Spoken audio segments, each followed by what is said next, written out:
Hi guys, welcome to my YouTube channel. അങ്ങനെ അലിനെയും വല്യപ്പച്ചനും കൂടെ അങ്ങനെ നടക്കുകയാണ് കേട്ടോ. അപ്പോൾ ഓരോ കാര്യങ്ങൾ അവരിങ്ങനെ പറഞ്ഞുകൊണ്ടിരിക്കുന്നുണ്ട്. കൂട്ടത്തിൽ അവൾ തന്റെ അനാഥാലയത്തിലെ കഥകളൊക്കെ പറയാണ് കേട്ടോ. അപ്പോൾ വല്യപ്പച്ചന് വലിയ സങ്കടമാവുന്നുണ്ട് അതൊക്കെ കേൾക്കുമ്പോൾ. എങ്കിൽ പോലും അവളൊക്കെ പറയുന്നുണ്ട്. എന്നിട്ട് പറയാണ്, വല്യപ്പച്ചൻ ഞങ്ങൾക്ക് ഡ്രസ്സൊക്കെ കിട്ടുമ്പോൾ ഭയങ്കര സന്തോഷമായിരുന്നു. അതും ഞങ്ങൾക്ക് ഈ ഡ്രസ്സുകളൊക്കെ എവിടെ നിന്നാണ് കിട്ടുന്നത്? പല വീടുകളിലും പോയിട്ട് ഞങ്ങളുടെ ബ്രിജിത്താമ്മ ഇറന്നിട്ടാണ് ഞങ്ങൾക്ക് ഓരോ ഡ്രസ്സുകൾ കിട്ടിയിട്ടുണ്ടായിരുന്നത്. അന്നൊക്കെ എത്ര ആഗ്രഹം ഉണ്ടായിരുന്നു നല്ല ഉടുപ്പൊക്കെ ഇടാൻ. പക്ഷെ അതൊന്നും ഭാഗ്യം ഉണ്ടായില്ല. അത് കേട്ടപ്പോൾ അവതക്കുട്ടിക്ക് സങ്കടമായിട്ട് ചോദിക്കുന്നുണ്ട്, വലിയ പാടായിരുന്നല്ലേ മോളെ? അപ്പോൾ അവള് അതേന്നൊക്കെ പറയുന്നുണ്ട് കേട്ടോ.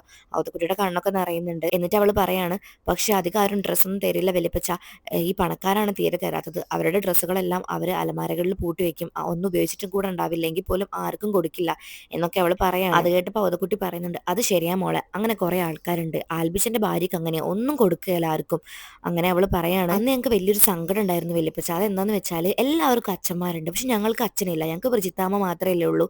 അപ്പം ഞങ്ങൾ ഒരിക്കലും ബ്രിജിത്താമ്മയോട് ചോദിച്ചു, അന്ന് ഞങ്ങൾക്ക് മാത്രം അച്ഛനില്ലാത്തതെന്ന്.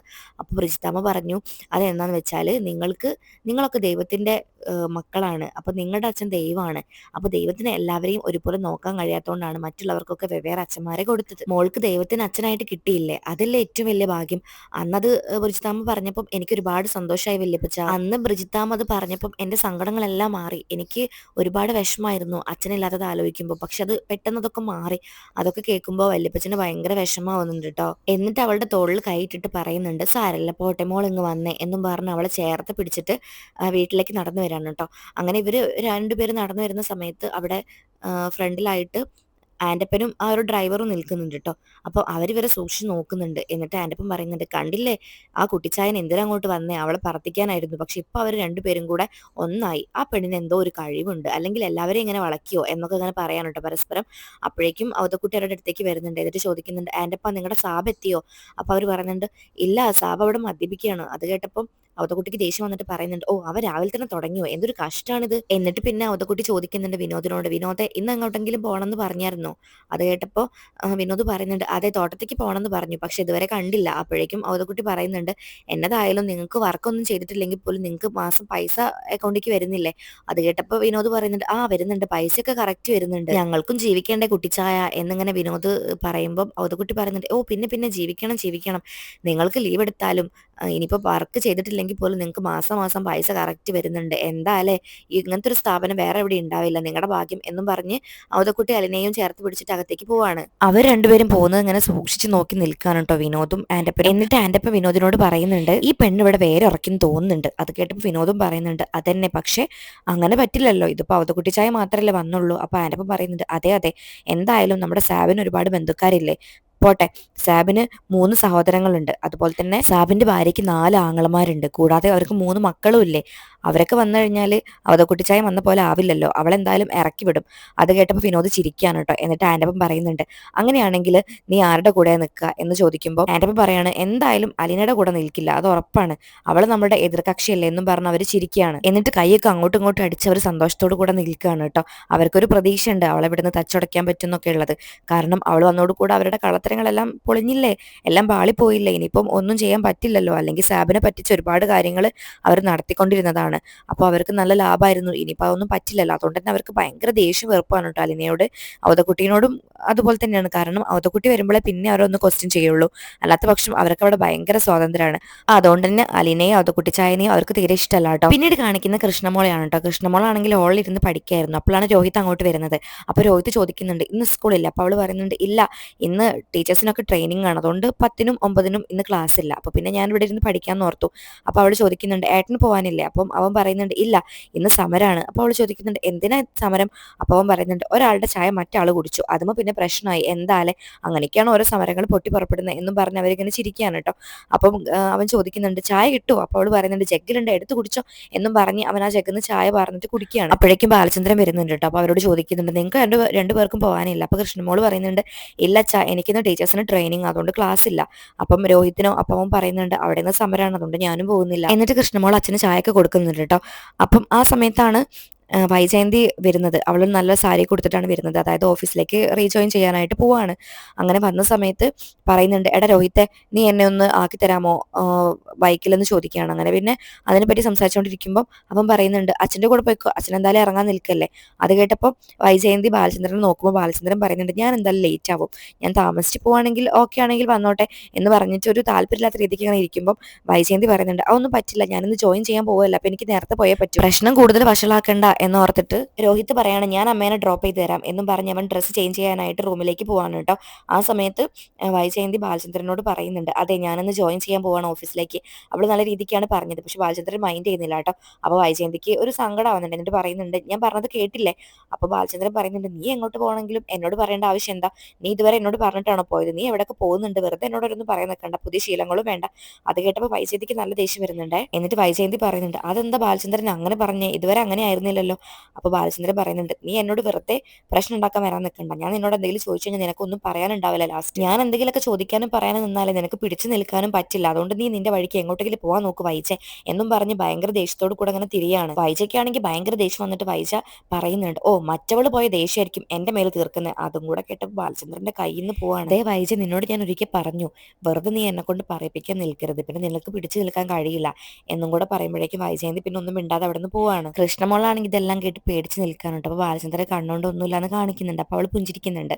അങ്ങനെ പിന്നെ രോഹിത് ഇറങ്ങി വരുന്നുണ്ട്. അപ്പോഴേക്കും വൈജയന്തി ആ ഒരു ദേഷ്യം, ബാലചന്ദ്രനോടുള്ള ദേഷ്യം രോഹിതിനോട് തീർക്കാണ്. നിനക്ക് എന്താടാ ഈ ഒരു ഷർട്ട് മാറാനാണ് ഇത്രയും സമയം. അപ്പോൾ രോഹിത് പറയുന്നുണ്ട്, അമ്മയ്ക്ക് ഇത് എന്തിന്റെ കേടാ, അമ്മ അങ്ങോട്ട് വന്നേ, നമുക്ക് പോവാം എന്ന് പറഞ്ഞ് അവർ പുറത്തേക്ക് പോകുമ്പോൾ ബാലചന്ദ്രനും കൃഷ്ണമോളും ചായയും കുടിച്ച് കൂടെ തന്നെ ഇറങ്ങുന്നുണ്ട് കേട്ടോ. അങ്ങനെ വൈജയന്തിക്കാണെങ്കിൽ ഈ ബൈക്കിൽ കയറാൻ പറ്റുന്നില്ല. ആ ബൈക്കാണെങ്കിൽ കുറച്ച് മോഡേൺ ബൈക്കാണ്, ബാക്ക് കുറച്ച് പൊന്തി നിൽക്കുന്നുണ്ട്. വൈജയ്ക്ക് കാറ് കയറിയല്ലേ ശീലമുള്ളൂ, അപ്പോൾ കയറാനൊന്നും പറ്റുന്നില്ല കേട്ടോ. എന്നിട്ട് എങ്ങനെയൊക്കെ അള്ളി പിടിച്ച് കയറുമ്പോൾ പറയുന്നുണ്ട്, ഓ ഈ ഒരു കുന്ത്രാണ്ടം, എനിക്ക് വല്ല ടാക്സി വിളിച്ച് പോയാൽ മതിയായിരുന്നു. അപ്പോൾ രോഹിത് പറയുന്നുണ്ട്, അമ്മയെ ആരും നിർബന്ധിച്ച്, അമ്മയ്ക്ക് അങ്ങനെ പോയാൽ പോരായിരുന്നു, ഞാൻ പറഞ്ഞില്ലല്ലോ എൻ്റെ കൂടെ വാ, എൻ്റെ കൂടെ വാന്ന്. അപ്പോൾ വൈജയന്തി അവൻ്റെ തലയ്ക്ക് ഒരു കൊട്ട് കൊടുത്തിട്ട് പറയുന്നുണ്ട്, ഒന്നും മിണ്ടാതിരിയടാ, നമുക്ക് പോവാം എന്നും പറഞ്ഞിട്ട് അവരവിടെ നിന്ന് പോവാണ്. അത് കഴിഞ്ഞപ്പോൾ തന്നെ ബാലചന്ദ്രനും ബാഗ് എടുത്ത് ഇറങ്ങുന്നുണ്ട് കേട്ടോ. അങ്ങനെ ബാലചന്ദ്രൻ കാറ് കയറിയിട്ട് കാർ എടുക്കുമ്പോഴേക്കും കൃഷ്ണമോൾ അടുത്തേക്ക് വരുന്നുണ്ട്. അപ്പോൾ ബാലചന്ദ്രൻ പറയുന്നുണ്ട്, അച്ഛൻ പറഞ്ഞ പോലെ എന്തെങ്കിലും വേണമെന്നുണ്ടെങ്കിൽ അച്ഛനോട് പറയണം കേട്ടോ, അച്ഛൻ വരുമ്പോൾ കൊണ്ടുവരാം. അപ്പോൾ അവൾ തലയാട്ടുന്നുണ്ട്. എന്നിട്ട് പറയുന്നുണ്ട്, ഒറ്റയ്ക്ക് ഇരിക്കാൻ പേടിയുണ്ടോ. അപ്പോൾ അവൾ പറയുന്നുണ്ട്, ഇല്ല അച്ഛാ, ഇവിടെ സുനിത ചേച്ചി ഉണ്ടല്ലോ, പിന്നെ രോഹിത്തേട്ടൻ ഇപ്പോൾ വരില്ലേ, പിന്നെ എന്താ പേടിയൊന്നുമില്ല, എനിക്ക് പഠിക്കാനുണ്ട് ഒരുപാട്. ഓ എങ്കിൽ പഠിച്ചോ എന്ന് പറയാൻ കേട്ടോ. എന്നിട്ട് കൃഷ്ണമോൾ ചോദിക്കുന്നുണ്ട്, അച്ഛൻ ഓക്കെ അല്ലേ. അത് കേട്ടപ്പോൾ ബാലചന്ദ്രന് ഭയങ്കര സങ്കടവും സന്തോഷമാവുന്നുണ്ട്. കാരണം ഈ ഒരു കുഞ്ഞു മോൾ അത് ചോദിച്ചല്ലോ. അപ്പോൾ ബാലചന്ദ്രൻ പറയുന്നുണ്ട്, ഓക്കെ ആണെന്ന് ചോദിച്ചത് കള്ളായിരിക്കും, പക്ഷെ ഓക്കെ ആവേണ്ടേ അച്ഛന്, നിനക്ക് എന്ത് തോന്നുന്നു എന്ന് ചോദിക്കുമ്പോൾ അവളൊന്നും മിണ്ടുന്നില്ല കേട്ടോ. എന്നിട്ട് ബാലചന്ദ്രൻ പറയുന്നുണ്ട്, അച്ഛൻ ഓക്കെ ആവണം, അച്ഛൻ്റെ മുന്നിൽ ഇനി നിങ്ങൾ 3 പേര് മാത്രമാണുള്ളത്, അതുകൊണ്ട് അച്ഛൻ ഓക്കെ ആയാലേ പറ്റൂ. പിന്നെ ഈ കുഞ്ഞി തല അതൊന്നും ആലോചിക്കാൻ നിൽക്കണ്ട കേട്ടോ, ഇപ്പൊ മോള് പോയി പഠിക്കാൻ നോക്കിക്കേ എന്നൊക്കെ പറഞ്ഞ് അവളെ കവിളിൽ 2 തട്ട് കൊടുക്കുകയാണ് കേട്ടോ. എന്നിട്ട് കാറെടുത്ത് ബാലചന്ദ്രൻ പോവാണ് കേട്ടോ. അങ്ങനെ അവള് അച്ഛൻ പോകുന്ന അങ്ങനെ നോക്കി നിന്നിട്ട് ഒന്ന് പുഞ്ചിരിക്കുന്നുണ്ട്. അവൾക്കൊരു സന്തോഷമാവുന്നുണ്ട്, കാരണം അച്ഛൻ ഓക്കെ ആണല്ലോ, പക്ഷെ ഒരു കുഞ്ഞു വിഷമം ഉണ്ട് ഉള്ളില്. പിന്നീട് കാണിക്കുന്ന സ്റ്റാൻലി ആണ് കേട്ടോ. സ്റ്റാൻലി ആണെങ്കിൽ രാവിലെ തന്നെ മദ്യപിക്കാൻ തുടങ്ങിയിട്ടുണ്ട്, നന്നായിട്ട് കിക്കായിട്ടുണ്ട്. അപ്പോഴാണ് അവതക്കുട്ടി അങ്ങോട്ട് വരുന്നത് കേട്ടോ. എന്നിട്ട് പറയുന്നുണ്ട്, നീ എന്നതാണ് ലാലിച്ചായി രാവിലെ തന്നെ തുടങ്ങിയേക്കുന്നേ എന്ന് പറയുമ്പോൾ അവതക്കുട്ടീനോട് സ്റ്റാൻലി പറയുന്നുണ്ട്, അപ്പച്ചനോട് ഇരിക്കും, ഒരു പെഗടിക്കാന്നേ. അപ്പം അവതക്കുട്ടി പറയുന്നുണ്ട്, ഓ എനിക്ക് വേണ്ടായേ, എനിക്ക് ഈ മദ്യപിച്ചിട്ട് അലീന കൊച്ചിന്റെ എടുത്ത് പോയി നിൽക്കാൻ എനിക്ക് ചടപ്പാണ്, ആ കൊച്ചിനൊന്നും ഇഷ്ടമല്ലാന്നേ, അതുകൊണ്ട് തന്നെ അവൾക്ക് ഇഷ്ടമില്ലാത്ത കാര്യമില്ല, അതുകൊണ്ട് എനിക്ക് ചെയ്യാനും താല്പര്യമില്ല. അത് കേട്ടപ്പം സ്റ്റാൻലി പറയുന്നുണ്ട്, എങ്കിൽ അപ്പച്ച മണം അടിക്കാത്തത് ഒന്നുണ്ട്, അതെടുക്കട്ടെ. അപ്പോൾ അവതക്കുട്ടി പറയുന്നുണ്ട്, അതൊന്നും വേണ്ടാന്നേ, അവൾ എന്തായാലും കണ്ടുപിടിക്കും, കള്ളത്തിൽ അവൾ പെട്ടെന്ന് കണ്ടുപിടിക്കും. അപ്പം സ്റ്റാൻലി പറയുന്നുണ്ട്, ഓ എങ്കിൽ അപ്പച്ചൻ കുടിക്കൊന്നും വേണ്ട, പക്ഷെ ഞാൻ കുടിക്കാതിരിക്കൊന്നുമില്ല, കാരണം എനിക്ക് അവളുടെ ഇഷ്ടത്തിന് വേണ്ടി എൻ്റെ ശീലങ്ങളൊന്നും മാറ്റാനൊന്നും പറ്റത്തില്ല. പിന്നെ ഈ മദ്യം ഉണ്ടാക്കി കാലം തൊട്ടേ സ്ത്രീകൾ മദ്യത്തിനോട് വിരോധികളാണ്, അവർക്ക് അത് ഇഷ്ടമൊന്നുമില്ല, അതൊരിക്കലും മാറില്ല എന്ന് വെച്ചിട്ട് പെണ്ണില്ലാണ്ടായോ മദ്യം ഇല്ലാണ്ടായോ, ഇല്ലല്ലോ അപ്പച്ച, അതൊക്കെ വെറുതെ ആന്നേ, നമ്മൾ മൈൻഡ് ചെയ്യാതിരിക്കുക, അത്രേ ഉള്ളൂ. ഞാൻ എന്തായാലും എൻ്റെ ശീലങ്ങളൊന്നും മാറ്റാൻ പോകുന്നില്ല അപ്പച്ച. അത് കേട്ടപ്പം അവതക്കുട്ടി പറയുന്നുണ്ട്, നീ നിന്റെ ശീലങ്ങളൊന്നും മാറ്റണ്ട, പക്ഷെ നീ നിന്റെ ഈ മദ്യപാനം ഒന്ന് കുറയ്ക്കണം.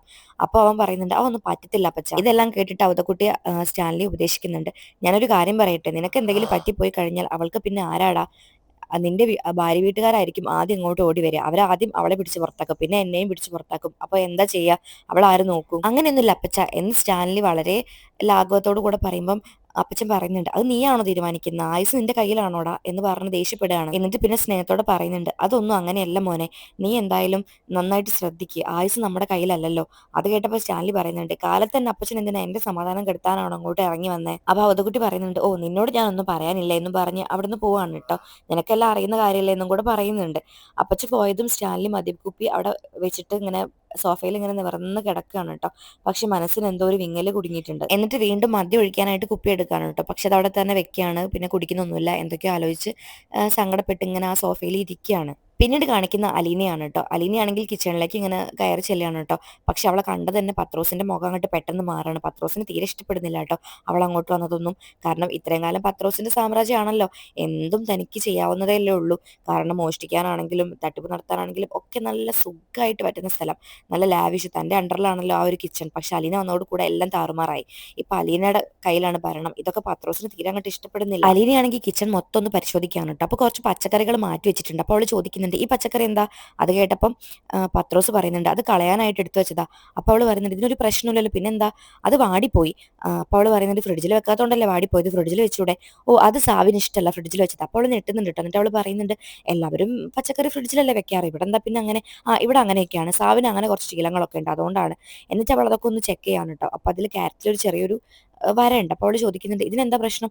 അതിനൊരു ചെറിയ വരയുണ്ട്, അതൊന്നും സാബ് കൂട്ടില്ല. പിന്നീട് തക്കാളിക്ക് ഒരു പുള്ളിക്കുത്തുണ്ട്. ഇതൊക്കെ അവൾ ചോദിക്കുമ്പോഴൊക്കെ അവൻ എന്തൊക്കെയോ തട്ടിപ്പുമായിട്ട് ഓരോ കാര്യങ്ങൾ പറയാണ്. ഇതൊക്കെ അലിനിക്ക് മനസ്സിലാവുന്നുണ്ട് എന്താണ് കാര്യം എന്നുള്ളത്. കാരണം ഒരു വീട്ടിലും ഇങ്ങനെ ചെറിയ കുത്തും കോമയും കണ്ടാൽ ആരും കളയില്ലല്ലോ.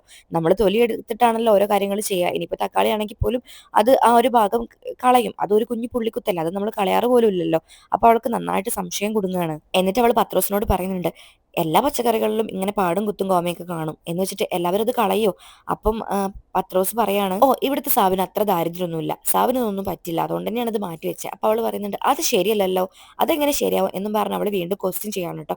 പത്രോസ് ചെറുതായിട്ട് പെട്ട അവസ്ഥയിൽ നിൽക്കുന്നുണ്ട്. പിന്നെ അവളോട് നല്ല വെറുപ്പ് തോന്നുന്നുണ്ട്. എന്നിട്ട് പറയുന്നുണ്ട് ഇവിടുത്തെ ശീലങ്ങളൊക്കെ എങ്ങനെയാണ്, അതൊന്നും മാറ്റാൻ പറ്റത്തില്ല എന്നിങ്ങനെ പുച്ഛിച്ച് പറയുമ്പോൾ അവള് പറയുന്നുണ്ട് അതെങ്ങനെ ശരിയാവും, ഇനി പോട്ടെ അന്നുള്ള പച്ചക്കറിയാണ് ഇഷ്ടമെങ്കിൽ കുറച്ച് പച്ചക്കറി മേടിച്ചാൽ പോരെ, ഇത്രത്തോളം എന്തിനാ മേടിക്കേണ്ട ആവശ്യം, വെറുതെ പാഴായി പോവില്ലേ, അങ്ങനെയല്ലേ ചെയ്യേണ്ടത് എന്നൊക്കെ പറഞ്ഞ് അവളിങ്ങനെ ക്വസ്റ്റ്യൻ ചെയ്യാണ് കേട്ടോ പത്രോസിനെ.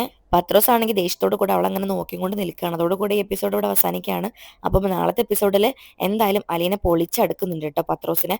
അവരുടെ കളത്തിലെല്ലാം അവൾ പൊക്കുന്നുണ്ട്. എന്തൊക്കെയായാലും അവരുടെയൊക്കെ നല്ല കഷ്ടകാലം തന്നെയാണ് അവൾ വന്നത്. അടുത്ത വീഡിയോ കാണാനായിട്ട് എന്റെ ചാനൽ സബ്സ്ക്രൈബ് ചെയ്യാൻ ആരും മറക്കരുത് കേട്ടോ. Okay bye, thank you.